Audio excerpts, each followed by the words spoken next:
માહિતીના એકત્રીકરણમાં આંકડાશાસ્ત્ર એટલે શું થાય? આંકડાશાસ્ત્ર છે શું? એમાં કઈ કઈ વસ્તુઓ આવે છે ને કેમ, તેના વિશે આપણને ભણવાનું છે. તો સ્ટાર્ટ કરીએ છીએ આપણે આંકડાશાસ્ત્રનો ઉદ્ભવ અને વિકાસ. તો આંકડાશાસ્ત્રના ઉદ્ભવ અને વિકાસની અંદર પહેલા આપણે જોવાના છે આંકડાશાસ્ત્રનો ઉદ્ભવ. તો આંકડાશાસ્ત્રના ઉદ્ભવમાં આપણે ભારતનું પ્રદાન અને વિશ્વનું પ્રદાન બંને જોઈશું. પહેલા છે ભારતનું પ્રદાન આંકડાશાસ્ત્રના ઉદ્ભવમાં. ભારતમાં મૌર્ય સામ્રાજ્ય ઈસવીસન પૂર્વ, રાઈટ. આ ઈસવીસન પૂર્વનું મિનિંગ તમને ખબર છે શું થાય છે? રાઈટ. ઈસવીસન પૂર્વ એટલે ઈસુ ખ્રિસ્તનો જન્મ નહોતો થયો એના પહેલાના સમયની વાત છે. 321 થી 296 સાલ દરમિયાન ના સમયથી જ આંકડાશાસ્ત્રનું મહત્વ રહ્યું છે. તમે જો આ નો ઉલ્લેખ એટલા માટે કરવામાં આવ્યો કારણ કે મૌર્ય સામ્રાજ્યની સ્થાપના ચાણક્ય દ્વારા કરવામાં આવી હતી. ચાણક્ય વિશે તમે તમારી ઇકોની બુકમાં કે બીએની બુકમાં ભણવાના જ છો સારી રીતે. તો રાઈટ, ચાણક્યનું જે અર્થશાસ્ત્ર હતું એ અર્થશાસ્ત્ર એ ઘણા બધા સાયન્ટિફિક વૈજ્ઞાનિક સિદ્ધાંતો પર આધારિત હતું કે જે આંકડાઓને પણ ધ્યાનમાં લેતું હતું. તો એમની માટે આંકડાઓનું જે જ્ઞાન છે ને એ ખૂબ જ ઇમ્પોર્ટન્ટ હતું. તો એમાં આંકડાશાસ્ત્રનો ઉલ્લેખ કરવામાં આવ્યો છે. મોગલ સમ્રાટ અકબરના શાસન દરમિયાન ઉચ્ચ પ્રસ્થાપિત આંકડાશાસ્ત્રીય પદ્ધતિનો ઉલ્લેખ અબુલ ફઝલ રચિત આઈને અકબરીમાં પણ જોવા મળે છે. આઈને અકબરી વિશે તમે સોશિયલ સાયન્સમાં ભણ્યા જશો, રાઈટ. આઈને અકબરી જે પુસ્તક કે ગ્રંથ છે, રાઈટ, એની અંદર આપણે આ જે સમાજ છે બરોબર, એની વ્યવસ્થા બરોબર, એ બધા વિશે નોલેજ આપવામાં આવ્યું છે. તો આપણે ભારતના પ્રધાનમાં 2 ટોપિક આપેલા છે અને બંને યાદ રાખવાના છે અને બંને ઘણા ઇઝીલી યાદ રહી જાય કે મૌર્ય સામ્રાજ્ય દરમિયાન પણ આંકડાશાસ્ત્રનું ખૂબ જ મહત્વ રહ્યું હતું અને મોગલ સમ્રાટ અકબરના શાસન દરમિયાન રાઈટ ઉચ્ચ પ્રસ્થાપિત થયેલી આંકડાશાસ્ત્રીઓની પદ્ધતિનો ઉપયોગ થતો હતો કે જેનો ઉલ્લેખ અબુલ ફઝલ રચિત આઈને અકબરીમાં પણ થયો છે, રાઈટ. હવે આપણને જોવાનું છે વિશ્વનું પ્રદાન કે વિશ્વએ એમાં શું ફાળો આપ્યો છે આંકડાશાસ્ત્રના ઉદ્ભવમાં. તો સૌ પ્રથમ વખત ગોટફ્રીડ એકેનવોલે, રાઈટ, આ નામ યાદ રાખજો. ગોટફ્રીડ એકેનવોલે ઈસવીસન 1749 જર્મન શબ્દ સ્ટેટિસ્ટિકનો સૌ પ્રથમ વખત ઉપયોગ કર્યો હતો. જેમ કે પ્રશ્ન પૂછાય કે સૌ પ્રથમ વખત સ્ટેટિસ્ટિક શબ્દનો ઉપયોગ કોણે કર્યો હતો? રાઈટ. તો ગોટફ્રીડ એકેનવોલે ઈસવીસન 1749. તમે જો કે અહીંયા 1749 એટલે આ કઈ સદી થઈ? 18મી સદી થઈ. તો અહીંયાથી સ્ટાર્ટ થાય છે. આંકડાશાસ્ત્રનો ઉલ્લેખ એન્સાઇક્લોપીડિયા બ્રિટાનિકામાં ઈસવીસન 1797 થયો હતો. 49 પછી આગળ વધ્યા.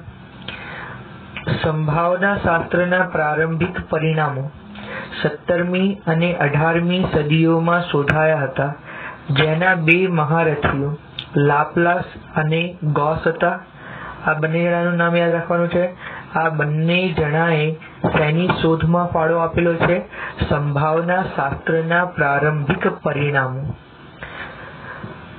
સૌ પ્રથમ રચાયેલ આંકડાશાસ્ત્રીય સમિતિ રોયલ આંકડાશાસ્ત્રીય સંગઠનની સ્થાપના ઈસવીસન 1834 લંડન શહેરમાં થઈ હતી. એના પછી ગાણિતીય આંકડાશાસ્ત્રના રચયિતા કાર્લ પિયર્સન હતા, રાઈટ. હવે તમે જો કે આ બધી જે ઇન્ફોર્મેશન આપણને આપેલી છે ને, આ આપણને એવું દર્શાવવામાં આવ્યું છે કે સ્ટેપ બાય સ્ટેપ કઈ રીતે આ સ્ટેટિસ્ટિક્સનો ગ્રોથ થયો છે, રાઈટ. જેમ કે લખ્યું છે કે આંકડાશાસ્ત્રના રચયિતા કાર્લ પિયર્સન છે. તો કાર્લ પિયર્સન વિશે તમે ઓલરેડી ચેપ્ટર 3માં ભણ્યા હશો, રાઈટ. કાર્લ પિયર્સન વિશે આગળ તમે ઘણું બધું ભણવાનું છો. 12મા ધોરણની અંદર 2 ચેપ્ટર આવે છે. એમાં એક પદ્ધતિ આવે છે ન્યૂનતમ વર્ગોની રીત. એ વર્ગોની રીતની શોધ કાર્લ પિયર્સને કરી છે, રાઈટ. કાર્લ પિયર્સન એક રીતે કહી શકાય કે બહુ ઊંચા દરજ્જાનો આંકડાશાસ્ત્રી હતો, રાઈટ. અને એણે જે મેથડો વિકસાવી છે ને એ આજના સમયમાં કોઈ વ્યક્તિને રિસર્ચ કરવું હોય, રિસર્ચ પેપર તૈયાર કરવું હોય, પબ્લિકેશન તૈયાર કરવું હોય, PhD કરવી હોય કોઈ વિષય પર, તો આ બધી આંકડાશાસ્ત્રીય પદ્ધતિ ખૂબ જ ઉપયોગી છે, રાઈટ. કારણ કે તમે જો ને કે દરેક વસ્તુ આપણે ખાલી આંકડાઓને આધારે નથી જાણી શકતા. કેટલાક તથ્યો, કેટલાક ફેક્ટ્સ જાણવા માટે આપણને એનામાં ડીપમાં ઉતરવું પડે છે અને ઘણા બધા પ્રકારના આંક ગોતવા પડે છે, રાઈટ. તો તમે જેમ કે તમે જુઓ કે કેટલીક વસ્તુનો અંદાજો લગાવવો હોય ને તો તમે દરેક એકમોનો અભ્યાસ નથી કરી શકતા. તમને એમાંથી એક સેમ્પલ ચૂઝ કરવો પડે અને પછી તમે અભ્યાસ કરો, રાઈટ. તો એ જ વસ્તુ છે. તો એની માટે જે આંકડાશાસ્ત્રીય પદ્ધતિ જોઈએ એ આ રીતે સ્ટેપ બાય સ્ટેપ ઇવોલ્વ થઈ છે, રાઈટ, રચી છે. તેમણે કાર્લ પિયર્સને ઇંગ્લેન્ડમાં ઉચ્ચ કક્ષાની આંકડાકીય પ્રયોગશાળાની તથા ઈસવીસન 1911માં આ 20મી સદીમાં પહોંચી ગયા આપણે, લંડન ખાતે યુનિવર્સિટી કોલેજમાં સૌ પ્રથમ યુનિવર્સિટીના આંકડાશાસ્ત્ર વિષયના વિભાગની સ્થાપના કરી હતી. તમે જો કે અત્યારે આપણે 12મા 11માની અંદર તમને એક સ્ટેટિસ્ટિક્સ સબ્જેક્ટ, તમે જો સ્ટેટિસ્ટિક્સ જે સબ્જેક્ટ છે ને એ મેથ્સ નથી. ગણિત વસ્તુ અલગ છે અને આંકડાશાસ્ત્ર વસ્તુ અલગ છે, રાઈટ. આંકડાશાસ્ત્રને આપણે ગણિતના એક ભાગ તરીકે લઈ શકીએ, બટ એને ગણિતના એક ભાગ તરીકે લેતા અલગ દર્શાવવામાં આવે ને તો એનું મહત્વ ખૂબ જ વધારે છે, રાઈટ. આગળ ફિશર એ જેનેટિક્સ, બાયોમેટ્રી, મનોવિજ્ઞાન, શિક્ષણ, ખેતી જેવા જાતના ભિન્ન ક્ષેત્રોમાં આંકડાશાસ્ત્રનો ઉપયોગ કર્યો હતો.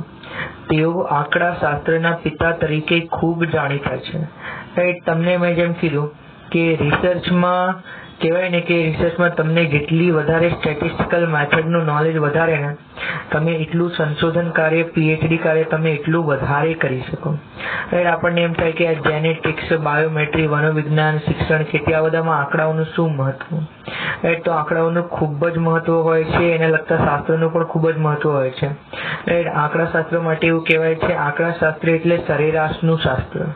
સરેરાશનું શાસ્ત્ર એટલે સરેરાશ તમે પહેલી વખત ભણ્યા હતા 5મા ધોરણમાં, રાઈટ. હવે ભવિષ્યમાં જેમ કે તમે જો ને કે કોઈ પણ આપણે ક્રિકેટ મેચ, અત્યારે જે મેચ થઈ ઇન્ડિયા ઓસ્ટ્રેલિયાની T20 અને કે જેમાં આપણે ઇન્ડિયાએ 161 કર્યા, તો કોઈ પણ ખેલાડી સારો છે કે નહીં તો શું જોવામાં આવે છે? સૌથી પહેલા એની એવરેજ, રાઈટ. બોલરની એવરેજ હોય છે, પછી સ્ટ્રાઇક રેટ હોય છે. સ્ટ્રાઇક રેટ એક પ્રકારનું શું છે? એ પણ આંકડાશાસ્ત્ર જ છે. તો આ બધી વસ્તુ જે છે ને એ હાલના સમયમાં ઘણી બધી જગ્યાએ ઘણી બધી રીતે ઉપયોગી છે. અને ફિશરભાઈએ તો ખાલી 4માં ઉપયોગ કરી હતી, જેનેટિક્સમાં, બાયોમેટ્રી, મનોવિજ્ઞાન, શિક્ષણ 5માં, ખેતીમાં, રાઈટ. અને ભિન્ન ભિન્ન ક્ષેત્રોમાં પણ કરી અને તેઓ આંકડાશાસ્ત્રના પિતા તરીકે ખૂબ જાણીતા છે. જો તમને 1 માર્કમાં પ્રશ્ન પૂછાય કે 1 માર્કમાં MCQ પૂછાય કે કોણ આંકડાશાસ્ત્રના પિતા તરીકે જાણીતા છે તો ફિશર, અને એમ પૂછાય કે કોણ આંકડાશાસ્ત્રના રચયિતા ગણાય છે તો કાર્લ પિયર્સન, રાઈટ. આ વિશ્વનું પ્રદાન હતું અને આનાથી વિશેષ કાંઈ માહિતી યાદ રાખવાની જરૂર નથી. જો આપણને 3 માર્કમાં પ્રશ્ન પૂછાય કે આંકડાશાસ્ત્રનો ઉદ્ભવ અને વિકાસ જણાવો તો ભારતનું પ્રદાન મુદ્દાવાઇઝ અને વિશ્વનું પ્રદાન ગણીને 6 મુદ્દા છે, 1, 2, 3, 4, 5, 6. એ પણ લાઇન્સ યાદ રાખી ભાઈ. 1749, એના પછી 1797, 17મી અને 18મી સદી, 1834, 1911, રાઈટ. અને એને લગતી માહિતી જીતે. ઇઝીલી તમને 3 માર્કનો પ્રશ્ન તૈયાર થઈ જાય. કયો? આંકડાશાસ્ત્રનો ઉદ્ભવ અને વિકાસ. પણ અહીંયા પ્રશ્ન પૂર્ણ નથી થયો કારણ કે આ તો માત્ર આંકડાશાસ્ત્રના ઉદ્ભવની વાત થઈ. હવે આપણને જોવાનું છે આંકડાશાસ્ત્રનો વિકાસ, રાઈટ. તમે જો ડેવલપમેન્ટ આપણે જોવા જઈશું ને સ્ટેટિસ્ટિક્સનું, તે ખૂબ જ ડીપ અને ખૂબ જ બહોળો એક ટોપિક છે, રાઈટ. કે જેની ઉપર ચર્ચા ઘણી લાંબી ચાલે એવી છે. એટલા માટે પુસ્તકમાં આપણને આંકડાશાસ્ત્રનો વિકાસ તો આપેલો છે પણ એ ખાલી ભારતના સંદર્ભમાં આપેલો છે, વિશ્વના સંદર્ભમાં આપેલો નથી. તો હવે આપણને જોવાનું છે આંકડાશાસ્ત્રનો વિકાસ પણ કોના સંદર્ભમાં? ભારતના સંદર્ભમાં. તો સ્ટાર્ટ કરીએ છીએ આપણે ભારતમાં આંકડાશાસ્ત્રનો વિકાસ, રાઈટ. તો તમે જો આજે પીસી મહાલનોબિસ છે, રાઈટ, એમને કહેવાય કે ભારત રત્ન સુધીનો પણ કહેવાય એમને એવોર્ડ મળી ચૂક્યો છે. આ વ્યક્તિને કારણે આપણા દેશની અંદર આંકડા શાસ્ત્રનો કહેવાય ને ખૂબ જ મોટા પાયે વિકાસ થયો છે. ભારતના જાણીતા આંકડા શાસ્ત્રી પીસી મહાલનોબિસ દ્વારા ભારતીય આંકડા શાસ્ત્રીય સંસ્થાની સ્થાપના, રાઈટ, ઇન્ડિયન સ્ટેટિસ્ટિકલ ઓર્ગેનાઇઝેશન ઈસવીસન 1931 કોલકાતા ખાતે થયેલ છે. તેમણે ઈસવીસન 1941 કોલકાતા યુનિવર્સિટીમાં સૌપ્રથમ અનુસ્નાતક એટલે પોસ્ટ ગ્રેજ્યુએશન એટલે ખબર પડે ને, જેમ કે તમે 12મા પછી બીકોમ ભણો તો બીકોમ એ તમારું ગ્રેજ્યુએશન કહેવાય, બેચલર ડિગ્રી. પણ તમે બીકોમ થયા પછી એમકોમ કરો છો તો માસ્ટર ઓફ કોમર્સ એ તમારી કહેવાય પોસ્ટ ગ્રેજ્યુએશનની ડિગ્રી, અને એને ગુજરાતીમાં અનુસ્નાતક કહેવાય. તો 1941 પીસી મહાલનોબિસે મહેનત કરીને, રાઈટ, કોલકાતાની યુનિવર્સિટીમાં અનુસ્નાતક કક્ષાએ આંકડા શાસ્ત્ર વિષય શરૂ કર્યો. અને આજે તમે જુઓ કે આજે તમે 11મા 12મા સ્ટેટ સબ્જેક્ટ ભણો છો, જ્યારે 1941 અંદર ગ્રેજ્યુએશન સુધી કોઈ સ્ટેટ ભણતું જ નહોતું, રાઈટ. એમના માટે મોટા ભાગે બધા થિયરી સબ્જેક્ટ હોતા હતા, અકાઉન્ટ્સ હોતું હશે, રાઈટ, બટ સ્ટેટ ન હતું, મેથ્સ હશે, પણ સ્ટેટ આ ભાઈને કારણે આપણા દેશમાં આવ્યું. તો આ ભાઈનું નામ યાદ રાખવાનું, પીસી મહાલનોબિસ ભાઈ, કે જેમણે 1931 ભારતમાં કોલકાતામાં ઇન્ડિયન સ્ટેટિસ્ટિકલ આંકડાશાસ્ત્રીય સંસ્થા, ભારતીય આંકડાશાસ્ત્રીય સંસ્થાની સ્થાપના કરી. અને 1941 એમણે કોલકાતા યુનિવર્સિટીમાં અનુસ્નાતક કક્ષાએ સ્ટેટિસ્ટિક્સ સબ્જેક્ટને એક્સેપ્ટ કરાવ્યો, શરૂ કરાવ્યો. રાઈટ. અન્ય સંસ્થા ભારતીય ખેતી વિષયક આંકડાશાસ્ત્ર સંશોધન સંસ્થાનું પણ ભારતમાં આંકડાશાસ્ત્રના વિકાસમાં ખૂબ જ યોગદાન રહેલું છે. તમે જો સ્ટેટિસ્ટિક આજના સમયમાં તો જોવા જઈએ તો આમ ઘણું ડેવલપમેન્ટ થયેલું છે, અને ઘણું એટલે ઘણું ઇમ્પોર્ટન્ટ છે. બિઝનેસ જોઈ લો, કાંઈ પણ જોઈ લો, રાઈટ. શેર માર્કેટ જે છે, શેર માર્કેટની અંદર શેનો ખેલ હોય છે? આ જ આંકડાઓનો જ ખેલ હોય છે, રાઈટ. કે અપવર્ડ ટ્રેન્ડ છે, ડાઉનવર્ડ ટ્રેન્ડ છે, પ્રોફિટ પે આઉટ રેશિયો શું છે, પ્રોફિટ અર્નિંગ રેશિયો શું છે, રાઈટ.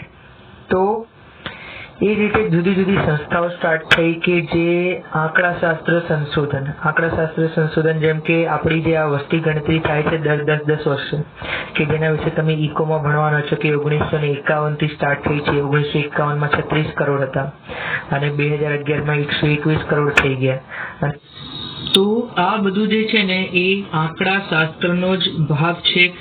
અને આ રીતે કહેવાય કે આખા દેશની અંદર જુદા જુદા વિસ્તારોમાંથી જુદા જુદા બાબતોને લગતી માહિતી એકત્રિત કરવા માટે અને તેનો અભ્યાસ કરવા માટે ઈસવીસન 1950 એક સંસ્થા સ્ટાર્ટ કરવામાં આવી હતી, કે જેનો શ્રેય પણ પીસી મહાલનોબિસના કહેવાય કે ફાળે જાય છે.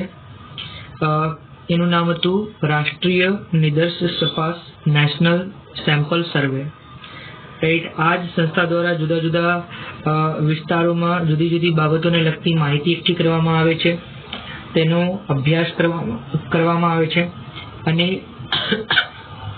તેને આધારે પરિણામો તૈયાર કરવામાં આવે છે. ભારતમાં 1949 હૈદરાબાદમાં રિજિયનલ રિસર્ચ લેબોરેટરી ખાતે કાર્યાત્મક સંશોધનનું એકમ અસ્તિત્વમાં આવ્યું હતું. કાર્યાત્મક સંશોધનોની રીતનો ઉપયોગ કરીને પીસી મહાલનોબિસે ઈસવીસન 1953 બીજી પંચવર્ષીય યોજનાનું માળખું તૈયાર કર્યું. આ પંચવર્ષીય યોજના વિશે તો તમે 10મા સુધીમાં પણ ભણ્યા હશો સમાજમાં, રાઈટ. તો તમે જો કે જ્યારે 5 વર્ષોની યોજનાનું આયોજન કરવું હોય તો કેટલા બધા અંદાજો આપણને લગાવવા પડે, એસ્ટિમેટ્સ તૈયાર કરવા પડે કે ભાઈ ઇન્કમનો સોર્સ શું હશે, ઇન્કમ કઈ રીતની હશે, એક્સપેન્સ કોની પાછળ કરવાનો છે, ખાદ કેટલી રહેવાની છે, આ બધું જ, રાઈટ. તો તમે જો અહીં એક વર્ડ યુઝ થયો છે કાર્યાત્મક સંશોધન. તો કાર્યાત્મક સંશોધન વિશે તમને 11મા 12મા સ્ટેટમાં કાંઈ નથી ભણવાનું, પણ 11મા 12મા એવું કાંઈ ભણશો કે જે કાર્યાત્મક સંશોધનની પદ્ધતિઓ માટે ઉપયોગી છે. કાર્યાત્મક સંશોધન એટલે ઓપરેશન રિસર્ચ, રાઈટ. તમને બીકોમમાં અને એમકોમમાં એમકોમમાં સેમ 2માં અને બીકોમમાં પણ કહેવાય કે સેમ 1માં તો નહીં આવે, સેમ 1માં એડવાન્સ સ્ટેટિસ્ટિક્સ આવે છે. બીકોમમાં સેમ 2, 3ની અંદર ભવિષ્યમાં જો કરશો તો તેમાં ઓપરેશન રિસર્ચની એક સબ્જેક્ટ આવશે અને એમાં જુદી જુદી મેથડ હશે. ઓપરેશન રિસર્ચ વડે તમે ઘણી બધી વસ્તુ કરી શકો છો, જેમ કે તમે પોતાના ખર્ચાઓ ઓછા કરી શકો છો, તમે યોગ્ય ચેનલ સિલેક્ટ કરી શકો છો કે કયા ચેનલ દ્વારા કહેવાય ને કે તમને સારી રીતે સૌથી ઓછામાં ઓછા કોઈ પણ કાર્ય કરી શકો તેની માટેનું. તો એ વસ્તુ જે છે એ તમને ભવિષ્યમાં ભણવાની છે. રાઈટ, આજના લેક્ચર માટે આપણે આટલું રાખીએ છીએ. આગળ આપણે ઘણી બધી વ્યાખ્યાઓ જોઈશું. રાઈટ, તો આજની માટે આટલું જ. બાકીનું નેક્સ્ટ લેક્ચરમાં જુદી જુદી વ્યાખ્યાઓ.